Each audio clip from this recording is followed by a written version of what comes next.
Roborock S7 MaxV Ultra promises a truly hands-free clean. Either we've finally hit robot butler territory or we're staring at another round of expensive confusion. On paper, you get 5100 paw suction, reactivate a 2.0 obstacle avoidance with an RGB camera and structured light, and the empty wash fill dock that auto-empties dust, washes the mop, refills water, and even self-cleans. They even claim up to 7 weeks without touching the dust bag and mopping coverage up to 3230 SQFT. Sounds criminally generous. But here's the thing, bold claims tend to hide fine print. Here's what caught my attention, and yes, I actually lived with this bot. I ran the S7 MaxV Ultra for 3 weeks across a 2-story, pet-friendly home. I've put the direct link to check current pricing in the description, but before you click anything, let me show you what I discovered after 3 weeks of testing. Let's set expectations. The S7 MaxV Ultra is marketed as an all-in-one vacuum and mop system that you can basically forget about. The promises: hands-off cleaning with auto dust emptying and mop washing, smart obstacle avoidance that sees and dodges everyday messes, even in the dark, room-aware intelligence that recognizes furniture and auto-optimizes cleaning, big-time suction to pull debris from hard floors and carpet. Sounds convenient, right? But here's where things get interesting. Reality check. They claim up to 7 weeks without touching the dust bag. What you actually get is anywhere from 2 to 6 weeks depending on pets and floor area. Here's why. That time frame assumes a fairly tidy home and low daily debris. In a 2-dog household, the bag filled in 19 days. The math is simple. Fine dust plus pet hair volume adds up faster than a lab benchmark. Also, you'll still be emptying the dirty water tank every 2-3 days if you mop often. So it's not 7 weeks of total hands-off, it's 7 weeks of dust with water duties on the side. They claim mopping coverage up to 3230 SQFT. What you actually get is that number only if your layout lets the robot move efficiently and the dock keeps refilling the internal tank. Here's why. Obstacles, rugs, and segmented rooms force extra returns and slowdowns.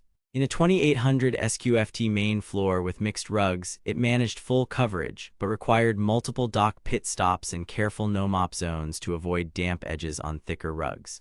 They claim next-level obstacle avoidance with Reactivate 2.0. What you actually get is very good, not perfect.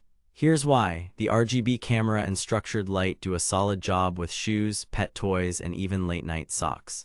The onboard light helps in the dark, but thin cables and black power cords still trip it occasionally, and very low-profile hazards can slip under the radar. In testing, it dodged scattered toys and a faux pet mess, but it still kissed a dangling USB-C cable and tugged it 6 inches. Let's be real, it's better than most, but not magic. They claim the most powerful Roborock ever at 5100 PA. What you actually get is excellent hard floor pickup and respectable carpet performance with trade-offs.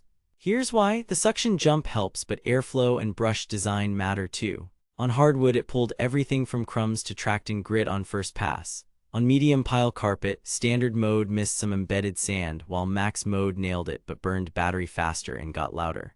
In other words, the power is real, but you'll be toggling modes if you want both deep clean and long runtime. Here's where things get interesting. The mop system. Roborock Sonic Scrubbing does real work on dried coffee and light kitchen grime, and the mop lifts when it senses carpet. But wait, there's more. The lift is around a few millimeters, which won't save fluffy rugs. Edges can get damp unless you set precise no-mop zones. The plot twist. Unlike newer docks with hot air drying, the S7 MaxV Ultra's dock washes the pad but doesn't actively dry it. Leave it for days and you may notice a musty odor. You'll want the robot to run a quick wash at the end of a session and pop the pad off occasionally to dry. Detailed breakdown, cleaning performance. On hard floors, it feels like a mini shop vac with manners. Cheerios, pet hair, tumbleweeds, fine dust, gone on a single pass. Edge cleaning is good but not perfect. It still leaves a whisper line along deep baseboard crevices. On carpets, use balanced or turbo for routine cleans. Save max for weekly deep cleans or high-traffic zones to preserve battery. Mopping system. Roborock Sonic Scrubbing is the star. It actually agitates stuck spots better than drag mop bots. The auto wash keeps the pad from becoming a dirt sponge mid-clean, and the dock's self-cleaning tray is helpful. What the marketing doesn't mention: no heated pad drying. If you mop daily, crack the dock tray and let air circulate or clean it weekly to avoid odors.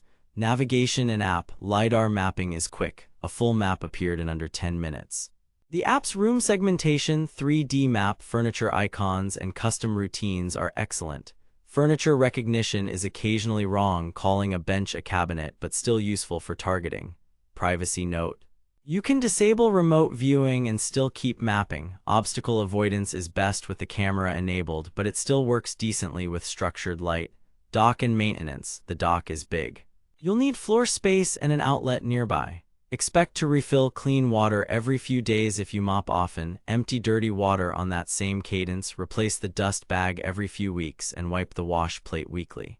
Noise check. The washing sequence sounds like a dishwasher doing push-ups. Short bursts, not unbearable. User sentiment. With an Amazon rating around 4 out of 5, patterns are clear.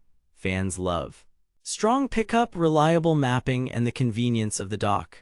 Common complaints: dock footprint, mop odor if neglected, and cable tangles. Red flag: nobody tells you. Product naming is confusing. S7, S7 Plus, S7 MaxV, S7 MaxV Ultra. Make sure the listing explicitly says Ultra with the empty wash-filled dock and that you're getting the correct voltage version for your region. Verdict: recommended with caveats. At a current price around $399.99, this is a heavy-hitter value if you want true vacuum and mop automation and can live without heated mop drying. Pros: excellent hard floor pickup, strong app, legit obstacle avoidance, and a dock that actually reduces chores. Cons: big footprint, occasional cable snags, no hot air drying, and maintenance you still have to do every few days if you mop. If your home is mostly hard floors and you set no mop zones on plush rugs, it's worth it. If you want absolute set and forget with dry mop pads and better carpet agitation, save your money for a newer dock with drying or a higher traction roller system. Stay savvy out there. Thanks for watching. If this review saved you from wasting money or helped you find something actually worth buying, I've put the link to check current pricing and read more reviews in the description. And hey, if you do decide to buy through my link, it helps fund these investigations without costing you extra. Got questions about the S7 MaxV Ultra or want me to pit it against the S8 Pro Ultra or Ecovacs T20 Omni? Drop a comment and I'll test it. New deep dive drops next week. Until then, clean smarter, not harder.